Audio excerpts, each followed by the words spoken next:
سلام دوستان، اومدیم یه هماتوم گوش رو تخلیه کنیم. ابتدا وسایل اولیه‌مون رو آماده میکنیم. بعد از آماده کردن وسایل میریم سراغ بی‌حسی. برای بی‌حسی کردن سرنگ 5 cc و آمپول لیدوکائین توی ناحیه‌ای که مشاهده میکنیم بی‌حسی رو انجام میدیم تا بتونیم اون خونی که در گوش بیمار جمع شده را تخلیه کنیم. ابتدا از بالا و پایین دو طرفه اطراف گوش رو بی‌حس میکنیم و سپس میریم سراغ برش.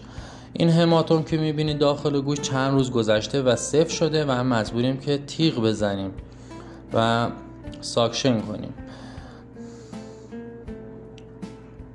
بتادین میزنیم دور اطراف گوش تا استریله بشه. همونطور که مشاهده ناحیه را لمس میکنیم. از پایین تیغ میزنیم که مواد بتونه بعد خارج بشه.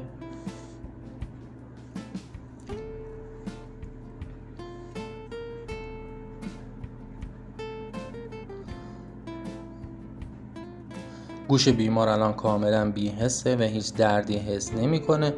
همونطور که مشاهده میکنید ما پس از تیغ زدن شروع به فشار دادن میکنیم، ساکشن میکنیم مرتب و هماتوم جمع شده و خون جمع شده را تخلیه میکنیم. به وسیله پنس وارد میشیم که بتونیم یکم بیشتر مانور بدیم.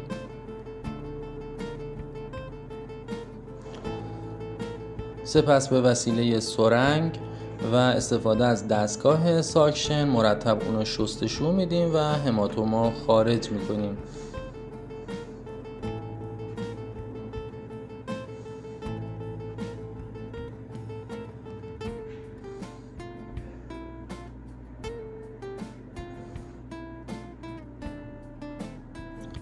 خیلی متشکرم از دوستانی که ما را دنبال کردن.